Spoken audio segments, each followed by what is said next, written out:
Ayaw niya naman maniwala. Okay guys, finally, posto na. Okay na ang ating relo. Pag tinanong ako, hindi na 12:10 ang sasabihin ko.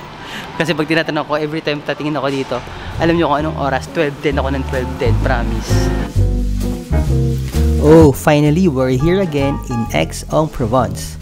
Gusto talaga namin ni Mark ang vibe ng lugar na ito. It's like simply chic, ganon. Buhay probinsya, pero sosyal na probinsya ang peg. Hindi mo kailangan ng sangkatutak na aesthetic para lang magmukhang mamahalin.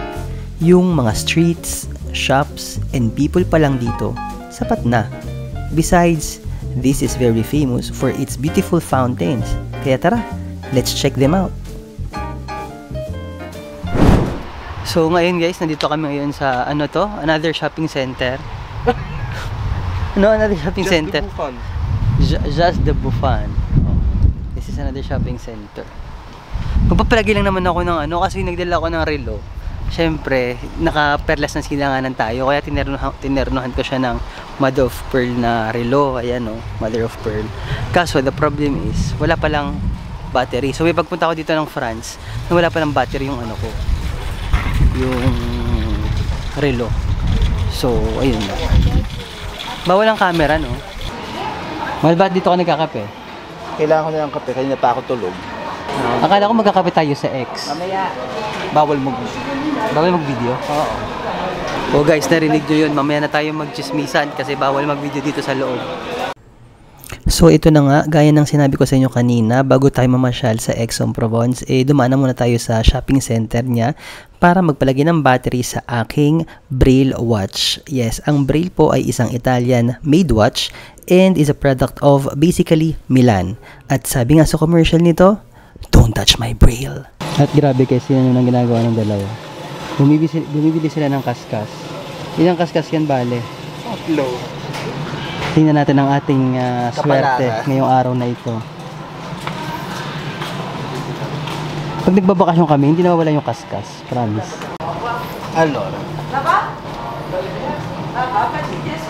Ano to? Paano to? Isa, dalawa lang, ganun. 1, 2. Bili ka ng bili, hindi mo naman pala alam kung paano mo. Hindi bang ito? Procedure. 2 euro. Hindi, yan yung... Grabe guys, di naman kami marunong. Di naman namin alam kung paano mga nagkakakaskas dito. May pagkakaskas pa kami nalalaman. Yung mga bakasyon namin ganito, may mga kasamang sugal.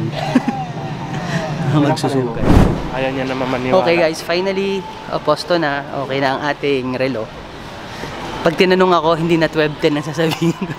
Kasi pag tinatanong ko, every time tatingin ako dito, alam nyo kung anong oras, 12:10 ako ng 12:10, promise. Finally. Kaya alis na kami dito sa Jabombong. Ano pa ito? Jeu de Buffon. Ako 11:21. At mamamasyal na. 11:21. Magkalapit lang talaga yung oras natin. At kami ay mamamasyal muna sa downtown ng X.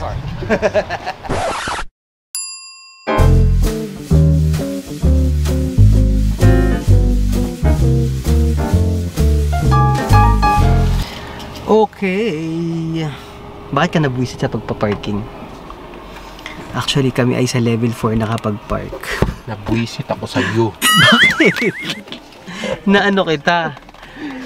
Yung parking yung inaano mo. Sorry. Kasi sabi nila 288 nakalagay sa labas. They have 288 parking free dito sa sa parking space. Ngayon, andito kami. Pakuha naman per favore, please. Pagdating namin dito, Rico, Diyos ko, nasa level na kami, level 4. As in, ay, Diyos ko. Sa level 4 kami nakapag-park. Pero at least yung nakuha naman nilang parking ay katabi-katabi ng elevator. Thank you. Mabuti na lang talaga at may nakita pa din kaming parking. Yun ang hirap sa pamamasyal sa downtown ng mga main city, di ba? Ang hirap humanap ng parking. Babayad ka na nga lang, wala ka pang makita.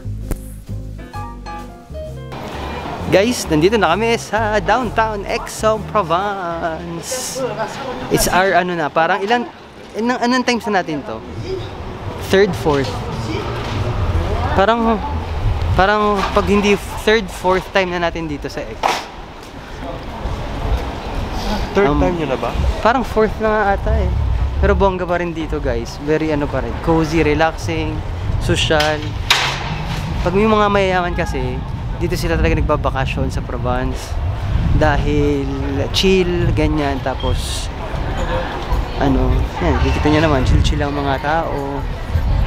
Tapos maganda yung weather, hindi masyadong mainit. Hindi rin naman malamig dahil summer. Tapos, ang pinakamaganda doon is, ano siya, center siya, city center. Pero, full of trees, relaxing, green, ganyan. Yan, may mga puno, maganda yung paligid. Tapos, as you can see, pinuntahan natin, ginagawa pa nito. may mga fountains, may mga puno, ayan, no. Tapos guys, we're planning to visit Alessandro sa work niya. Pero dahil sa mahal daw ang kape doon, hindi na ata kami magkakape doon. Natakot sila sa presyo doon sa bar ni Alessandro. Kasi ang cappuccino daw is 5 euros. Imagine 5 euros para sa kape. Napakamahal nun ha.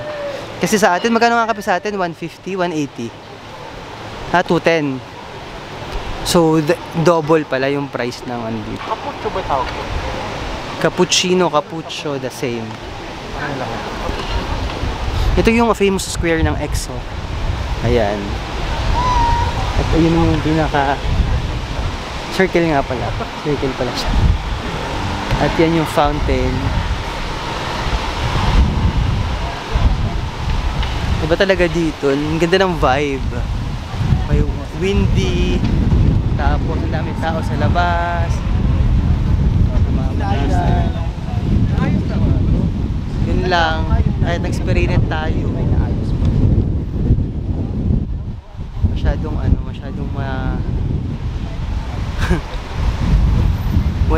wala yung spray net. Grabe.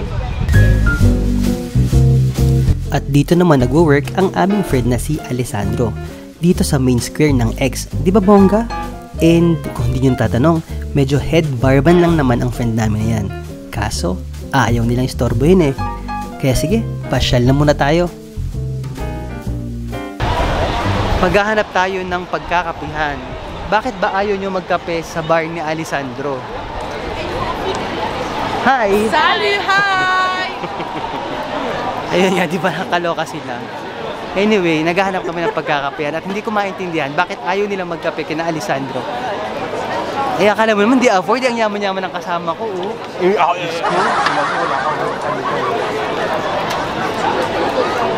So, ito yung pinaka-ano nila eh. Yung pinaka-place where they drink, ganyan, aperitif, or yan, punong-puno dito ng mga kabataang barangay at saka mga turista. And I think more on tourists, no? Para mas madami silang Bubble tea gusto nyo? Pwede. Pwede din pala mag-bubble tea. What do you want? Bubble tea or coffee? Okay lang doon. So sa madalit salita, hindi na kami nakapag-coffee or bubble tea man lang dahil sobrang naaliw kami sa pamamasyal at di namin namalayan, gumagabi na pala. Paano guys? Kita-kits na lang tayo sa susunod naming gala ha. Ciao!